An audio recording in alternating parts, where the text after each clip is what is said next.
The world has serious problems from the point of view of conflict, serious problems from the point of view of inequality, serious problems from the point of view of climate, serious problems from the point of view of, no guardrails in relation to technological development, namely artificial intelligence. The world has serious problems. And of course, the UN has to deal with those serious problems. And we are making an effort in order to reform ourselves. Hello everyone, welcome to a special GZERO live stream presentation coming to you during the 80th General Assembly of the United Nations. I'm Julia Chatterley. This programme is part of the Global Stage series, a partnership between GZERO Media and Microsoft. As we just heard from the Secretary-General Antonio Guterres in an exclusive interview with GZERO Media, the stakes could not be higher as 193 member states convene here in New York for another milestone meeting. Wars continue to rage in Ukraine, Gaza and Sudan. Geopolitical competition and shifting power dynamics continue to challenge desperately needed global cooperation. And to all of that, of course, we can add a widening gap in adoption and diffusion of artificial intelligence tools that will shape economies for decades to come. Now, the good news is I'm joined today by a panel of leaders uniquely qualified to address some of the biggest questions of the day. I'd like to welcome Ian Bremmer, President and founder of Eurasia Group and GZERO Media, Brad Smith, Vice Chair and President of Microsoft, Secretary S. Krishnan from India's Ministry of Electronics and Information Technology, and Ambassador Philip Thigo, Special Envoy on Technology for the Republic of Kenya. And last but not least, Rebeca Grynspan, Secretary-General of the United Nations Conference on Trade and Development and the former Vice President of Costa Rica. Thank you all for joining us today. Ian, I'm going to start with you. The United Nations turning 80. I think multilateralism has proved to be far more complicated than just shared realizations and greater good actions. It feels like a turning point. Is it, and what kind? I think it's less of a turning point than people fear. The United States remains the most powerful country in the world, and it's much more unpredictable. In many fields, it's much more unreliable because so much of it depends on what the individual president happens to decide at a given moment. But the response to that is not globally, we don't like our existing institutions. The response to that is not, we want to build new institutions. It's actually, these institutions really matter. Just today, the big news that came out of the world today was multilateral news. It was Indonesia signing a new trade deal with the EU, a critical step to get ASEAN together. The Brazilians really worried about the United States right now. We'll see what happens with that 20-second engagement that Trump and Lula just had. 39. It might be 39. He said both. He said both. It doubled. So maybe it's 30. We'll give them the over/under. But the Brazilians are trying to engage in better trade relations with literally everybody. If the U.S. can't be counted on because they're an ocean away from Ukraine, well, the Europeans are going to have to spend a lot more. And even the Chinese, who usually are the last to put their dues in the kitty, so there's always a big liquidity problem for the UN. This year, they actually paid up earlier. Why did they do that? Because they want to show that they're more responsible in an environment where maybe they can put themselves forth as saying, no law of the jungle. We want, sort of rules that we can all adhere to, and those Americans can't trust them as much as you can trust us in Beijing. So it's not like we're heading to World War III. It's not like multilateralism is all falling apart.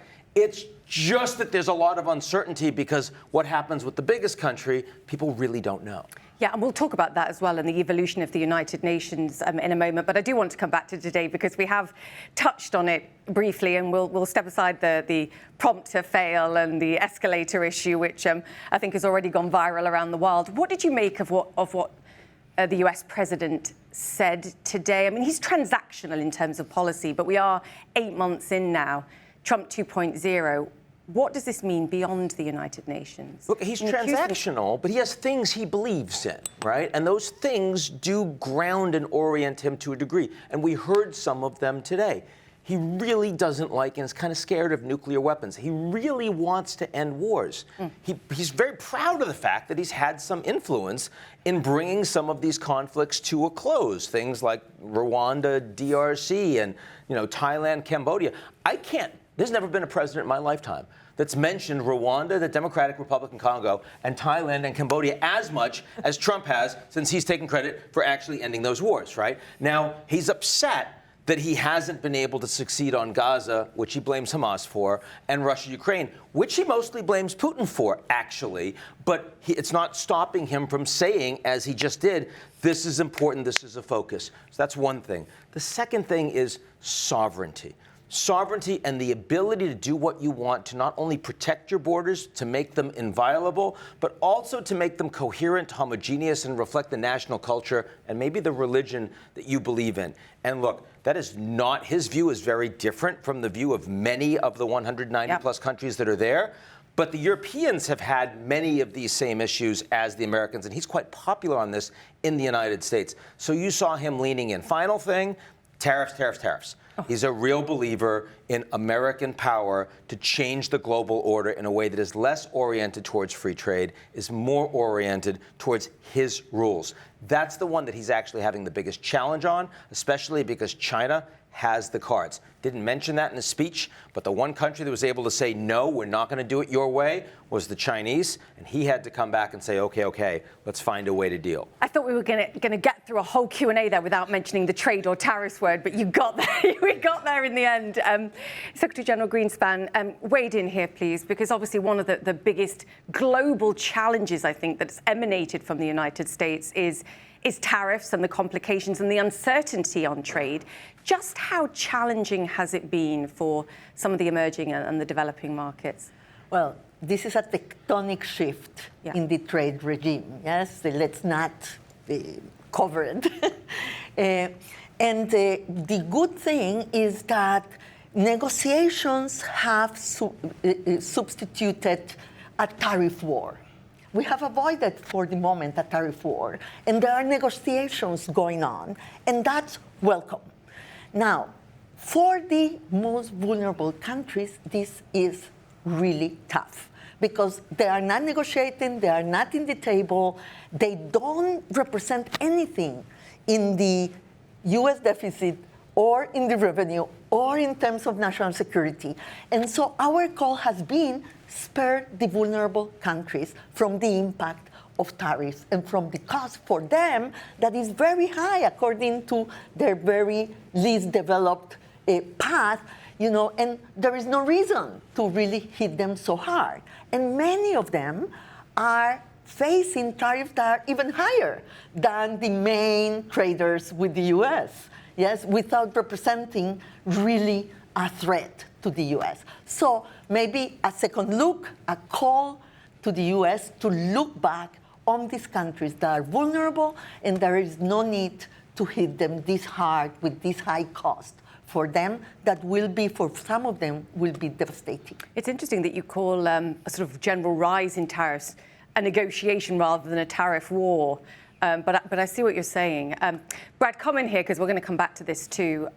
What about for the private sector and multilateralism? Because we're at the stage now where there are numerous technology companies, yourself included, that are significantly larger than nation states, and the impact of technology and the proliferation of it around the world is significant. How do you view this moment and Microsoft's role, technology companies perhaps in general, and the private sector more broadly? What's the role today and how has that evolved? Well, I'd say two things. First, it doesn't matter whether you're a large company or a small company, you're still a company.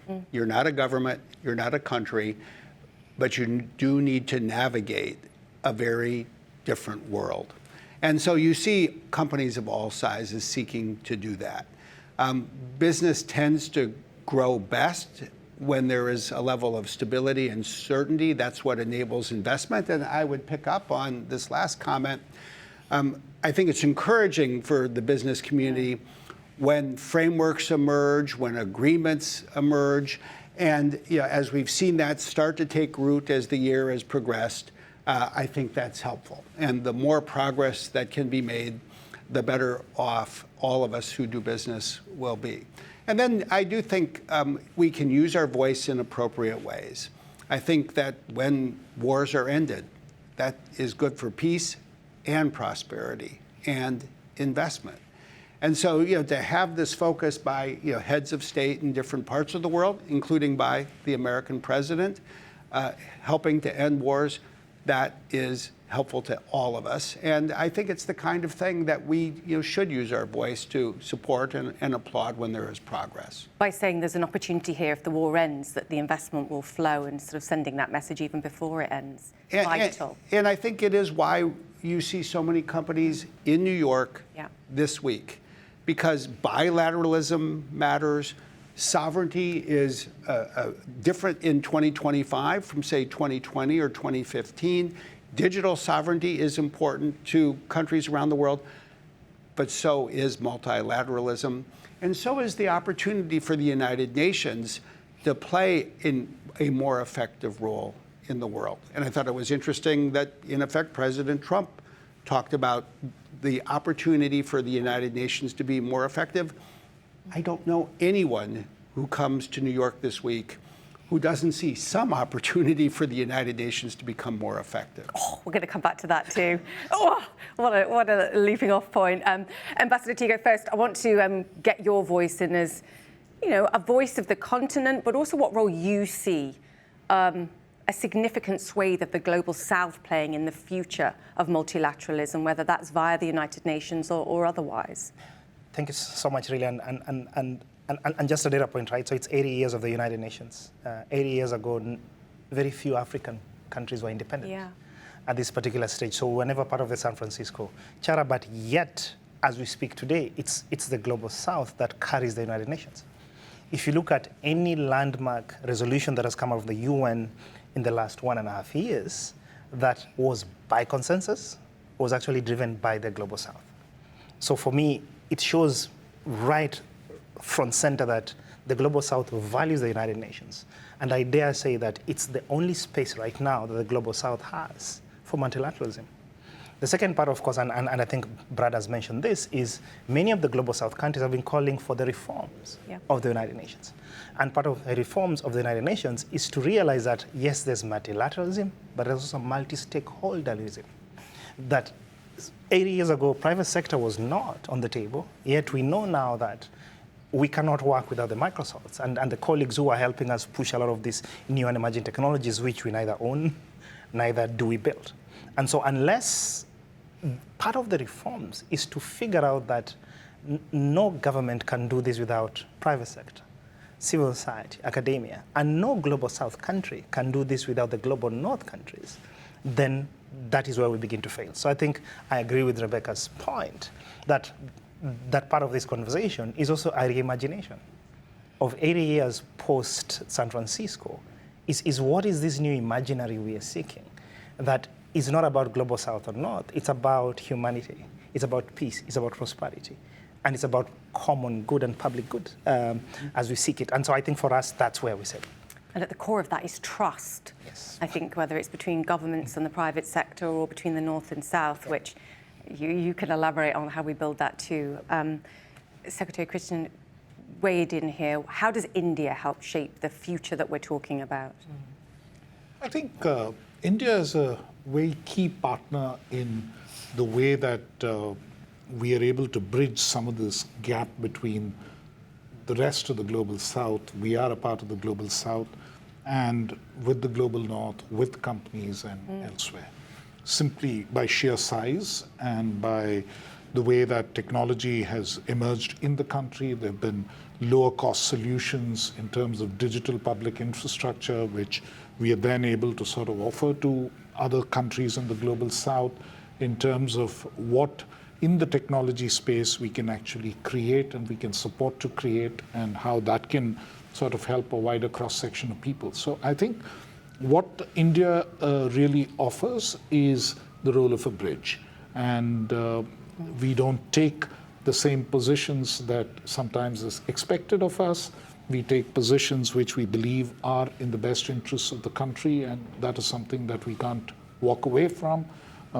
We deal with situations as we find them, but technology in that sense has been the big leveler, and technology has been the one space where I think a lot of this collaboration can actually take place. And the point that Ambassador Thigo just made about multi-stakeholderism is very, very critical.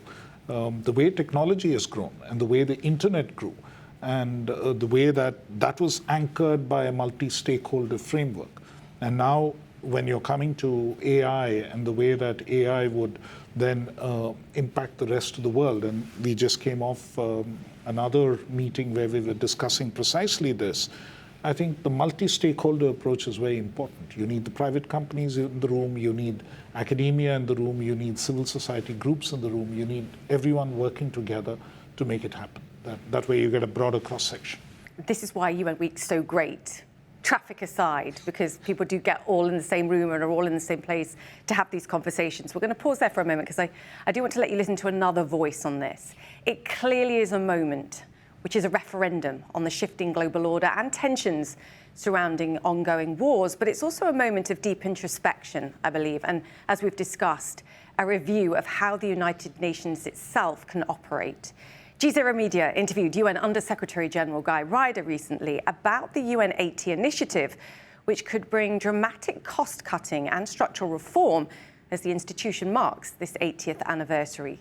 Here's a part of that conversation. I think, you can look at the political divisions that we face, the heightened geopolitical tensions, which are, evident to us all and play out in the multilateral space. Deep divisions over some very fundamental issues. So we have to navigate that difficult political moment. That goes with, and in some ways the result, has as a result financial constraints. We're seeing resources shrinking, both the regular assessed resources that the UN has and voluntary contributions. That's hit very hard in some of our most important areas of activity, humanitarian being the most obvious example, with real life consequences that I think should worry everybody. Secretary General Grynspan, to you on this point. The Sustainable Development Goals, in particular, to some are an abstract term, but they're vitally important for the people that have benefited from the work that's been done. Can you continue to operate and achieve and reach for those kind of targets with the spending cuts that we now know are coming and have already hit? Let's divide a little bit the general picture for the UN, because we are really worried about the humanitarian, because that has a direct impact on the life of people today, of women, of children, of people that are sick. And that is suffering a lot because of the cuts in the cooperation sphere. It's not the cuts in the bureaucracy that is affecting the humanitarian work. It's the cut on the work itself with the people that needs it. And there, I think that we need more help to really support the people that are so vulnerable today, and that the humanitarians get to them in the most effective way. In the rest of the system, with respect to our structures, let's put it that way, I think that we have discussed a lot that there are duplication, there are synergies that we can use much better, that we can work in more efficient ways. We are not perfect. And every institution has to look at themselves, after a while and reform. I think that to be multilateral today is to be a reformer and not the opposite. Now, we want to reform, we don't want to destroy. And I really see my own institution. We are cutting 20% in the jobs. We have done it well. We have really kept the core of the organization untouched, and we have focused more. And I think that we can be more effective if we put our work together to make it. And it's also about believing in ourselves.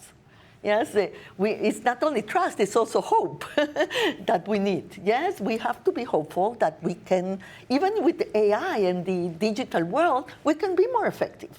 I remember coming to UNCTAD and hiring the first data scientists that we have ever had in the organization, yes? And now everybody is talking only about AI and only about the digital and only about the revolution, yes? So we have to catch up. But I really believe that we can do this well. You have two choices, yes? Or do it well or do it badly. And I think that we have to put our energy, our creativity to try to do it well. And UN80 is an important step towards that.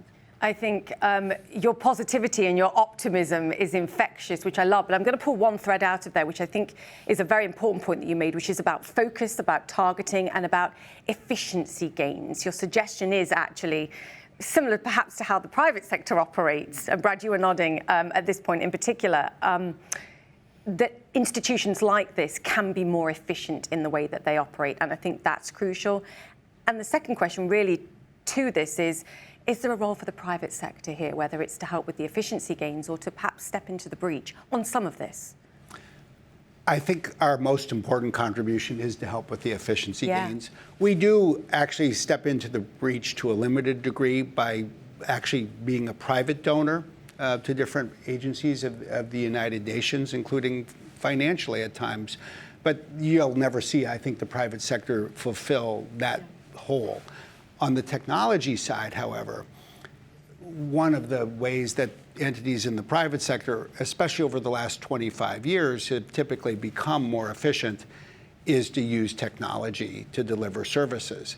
And I think to some degree, every one of us, whether we're a company serving customers or whether we're a United Nations agency providing services to beneficiaries, you always want to look at how much benefit are you providing and how expensive is it for you to deliver those benefits.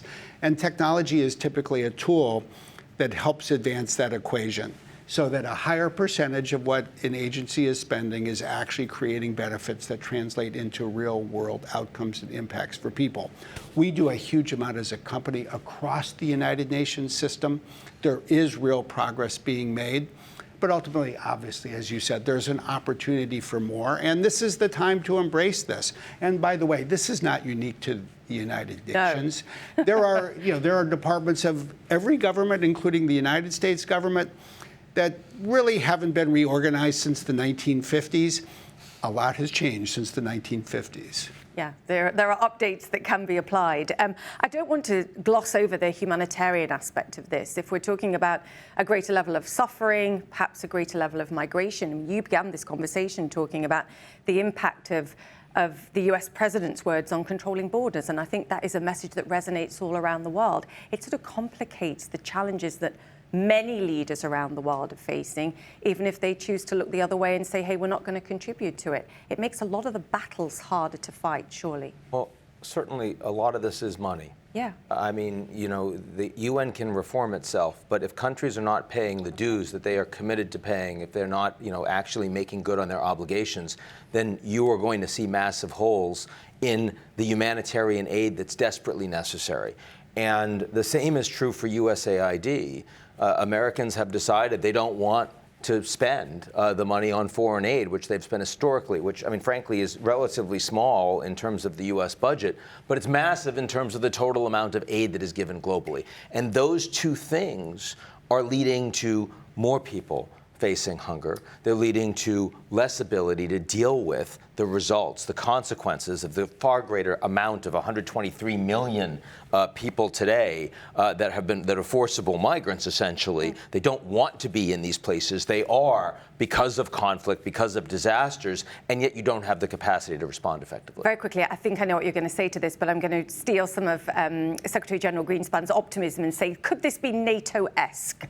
That the US, I can see it already, the purse strings are tightened and in the same way that we've seen NATO nations, and I admit there's some creative accounting we believe there, are suddenly spending more on defence. Could it be a similar way that actually saying, hey, we're not going to give money to the United Nations because we don't believe in the way that they're operating right now, and actually it ends up being beneficial? The reason, Julia, that I'm not as optimistic there is because the Europeans are spending more money on defense because they feel it's existential for them. Yeah. Because you have countries that are seeing drones come into their territory, because you have jet fighters that are entering their territory, because they think that war is actually threatening them. So they are spending after not spending for 30 years.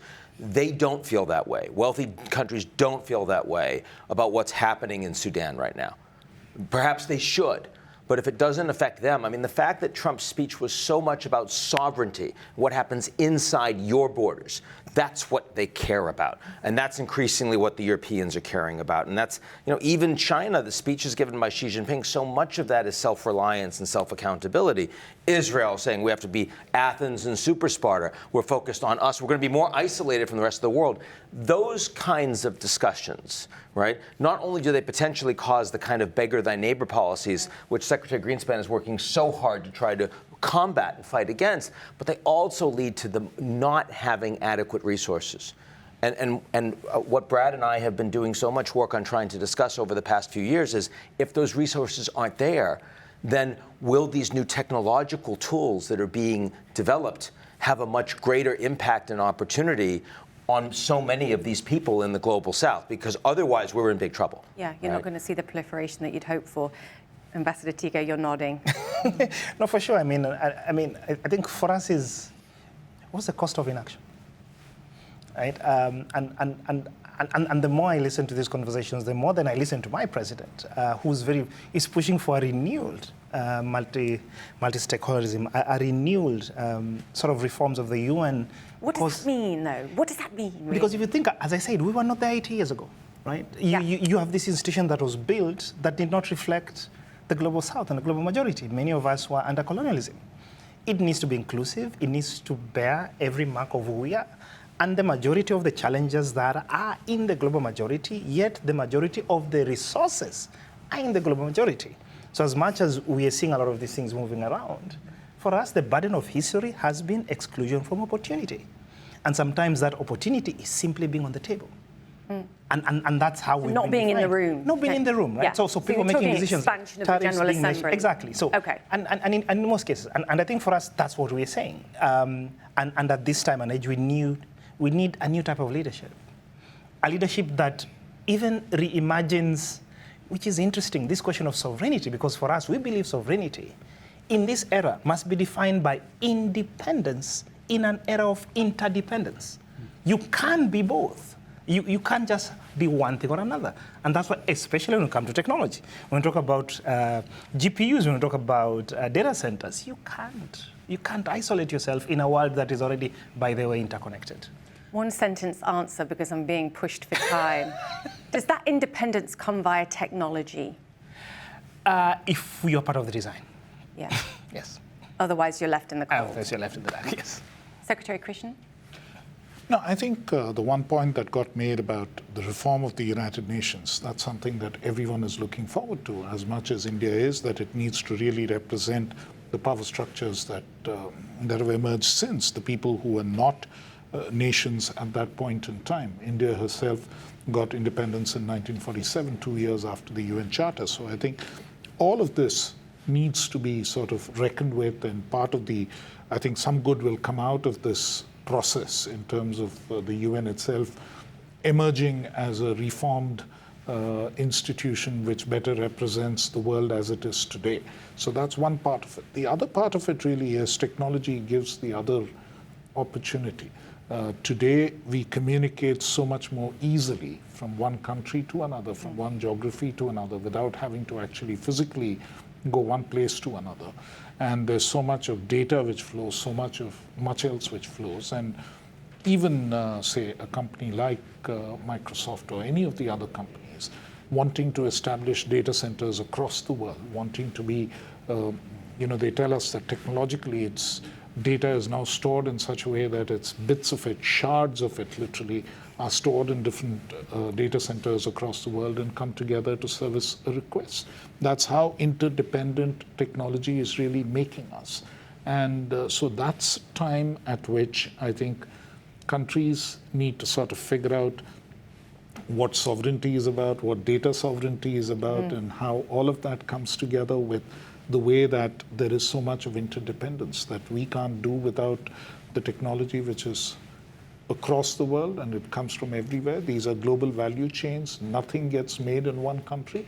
It's not just the software, it's not just the programming, but it's just even the equipment.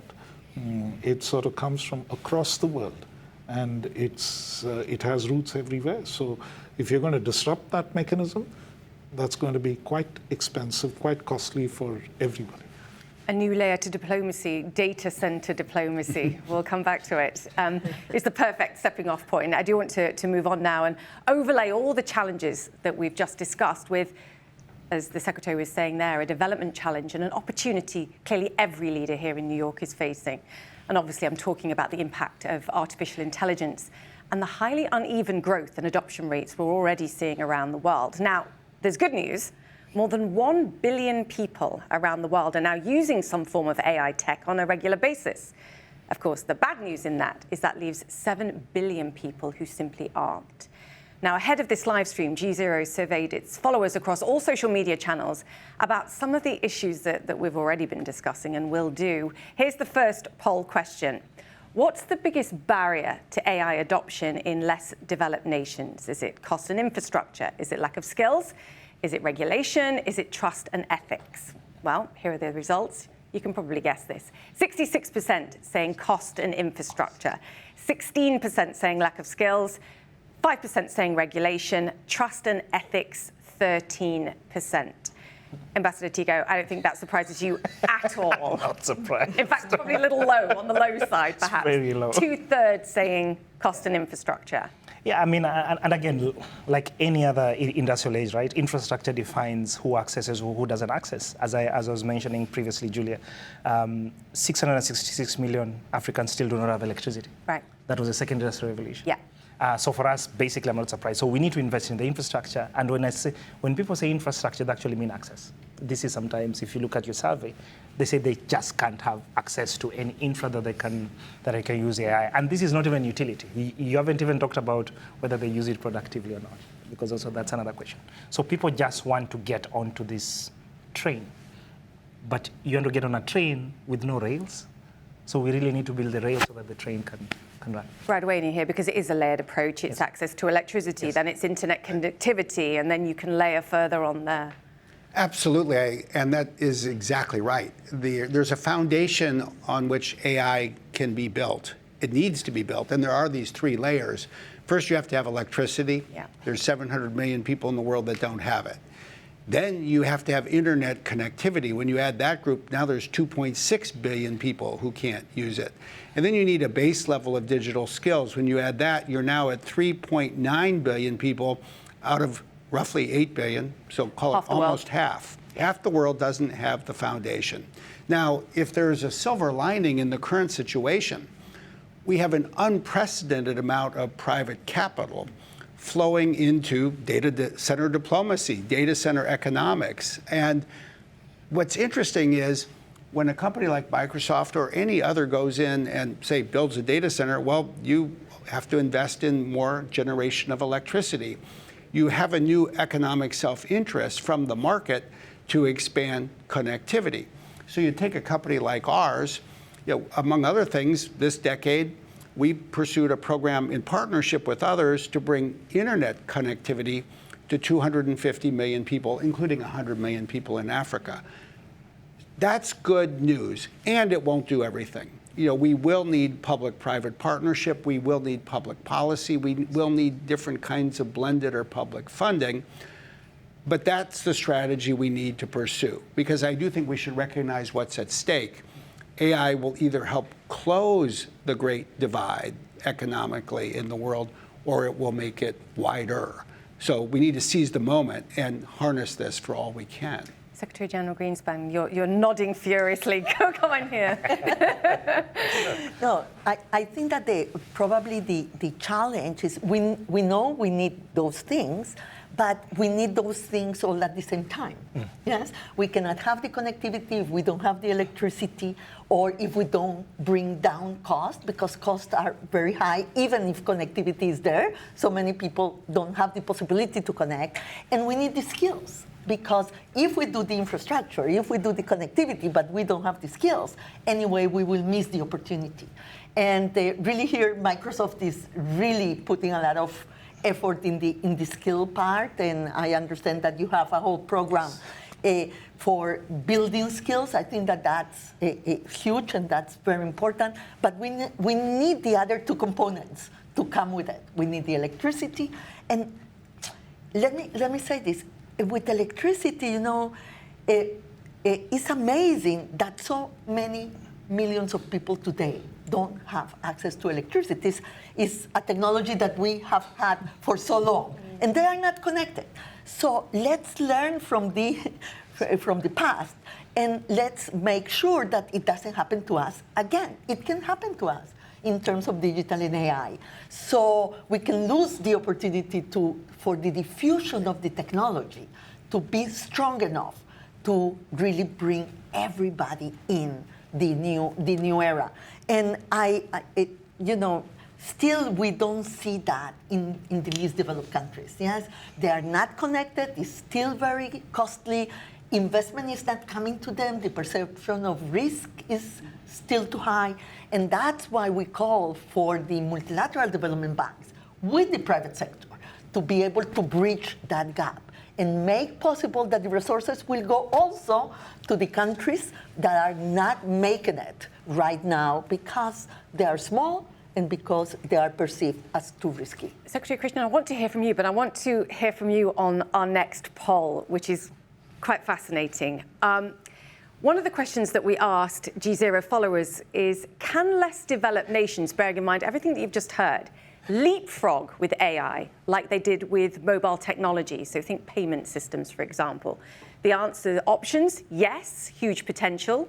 The second, maybe in some areas. Third, no, the gap's going to grow, as we've heard warned here. Fourth, unsure. Here are the responses. 26% said yes, there's huge potential for a leap. 50% said maybe in some areas. 20% said no, the gap will grow. 4% said they were unsure. That blows my mind.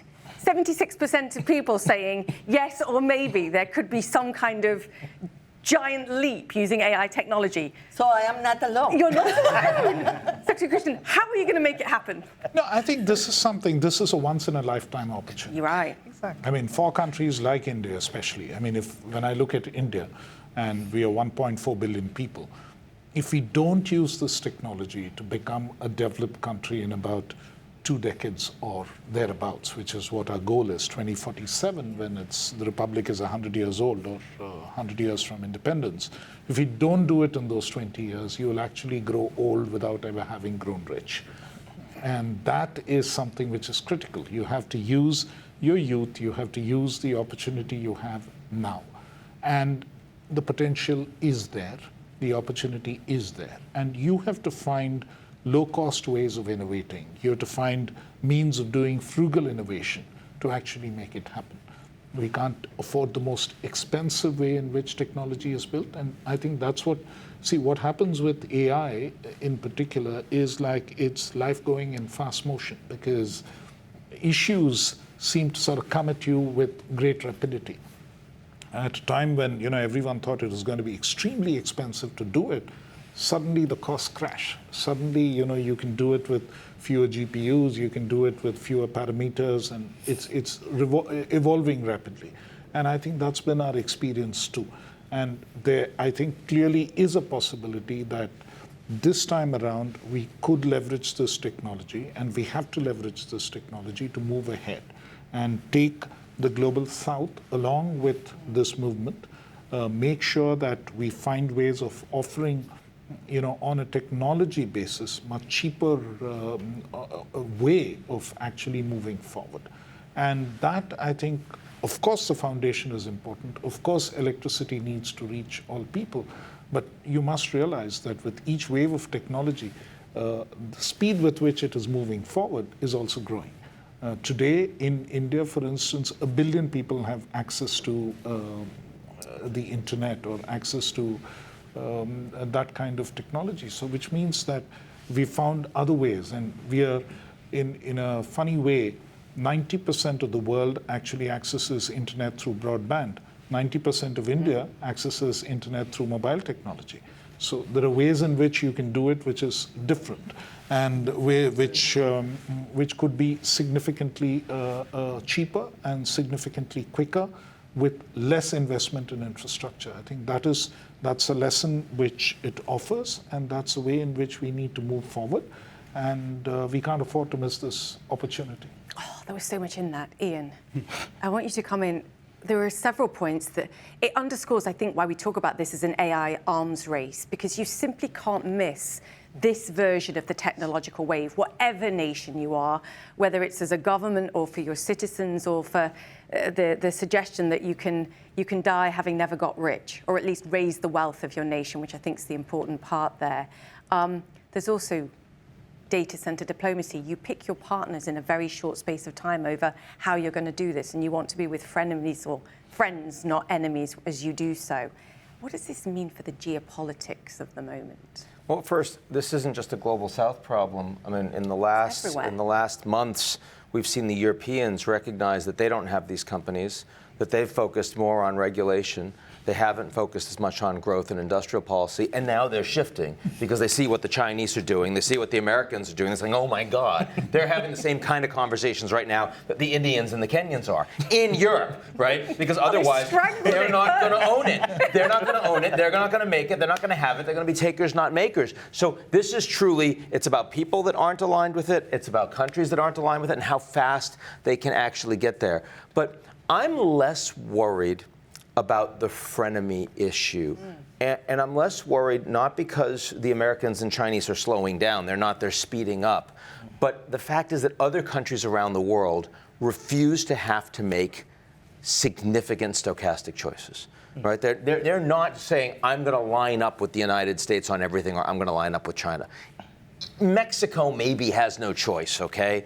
Cambodia on the China side maybe has no choice. But for most countries out there, when the Chinese are like driving the world-class technological changes in post-carbon energy, and the Americans are driving world-class changes for all of these technology hyperscalers that are in the private sector, other countries in the world know they have to work with both.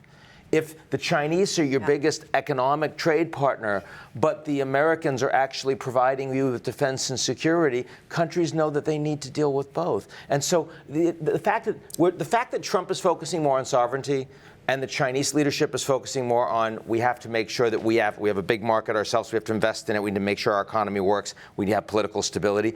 Other countries are going to find ways to work with everyone. That will undergird multilateralism, and will also create space for countries like Kenya and India to avoid capture, which is super important. You talk to the Indian and Kenyan leadership, they do not want to return to a pre-independence environment, either in reality or informally, and I don't think they're going to have to.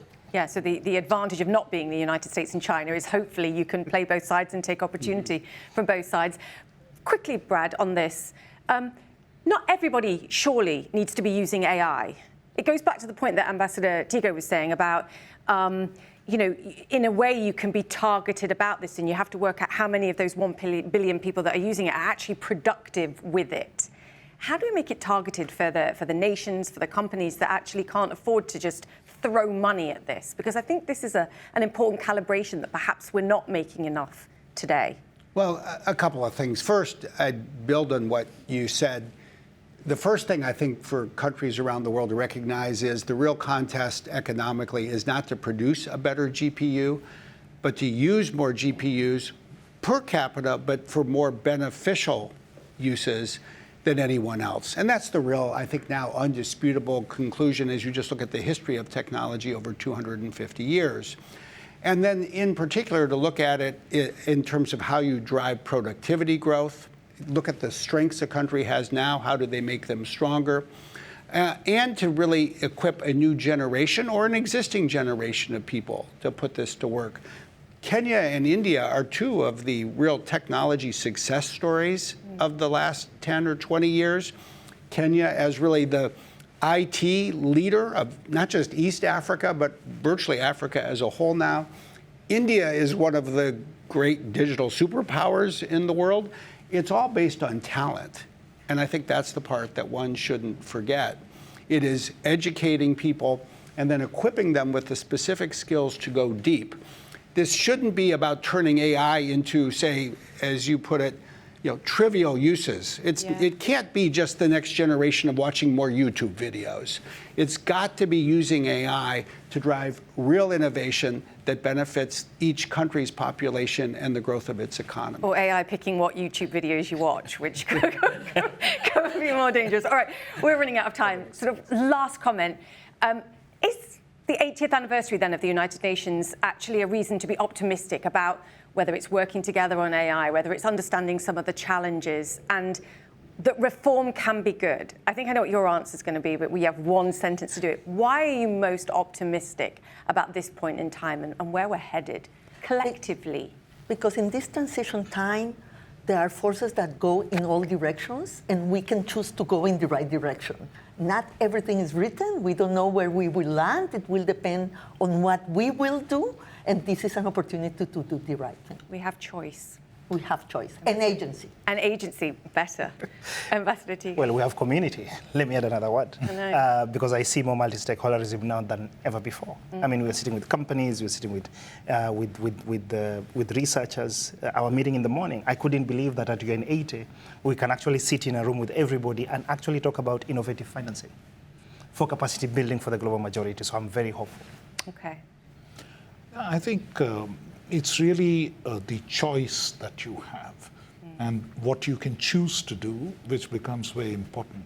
And I think there is, in addition, a third way, literally, in the way that the world can actually move forward and use technology to enable that. Because, sovereignty is important, the independence is important, the choice that people have is important. And that's what ultimately even development for any of us is about. How do you expand choice, both for the country and for individuals? And that's truly what we should be aiming at, and that's truly the way that technology can enable. And clearly it has to be used for productive uses. It has to sort of raise productivity, raise efficiency, and that's something which can happen. Choice and opportunity. Brad? Well, I would really echo this. I mean, optimism or pessimism may affect how you feel when you wake up in the morning.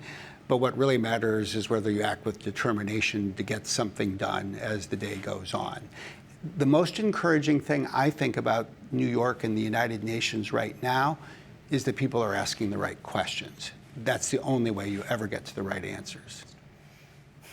Ian, make good choices. We're here in New York, and this United Nations General Assembly is the most important collection every year of the world leaders.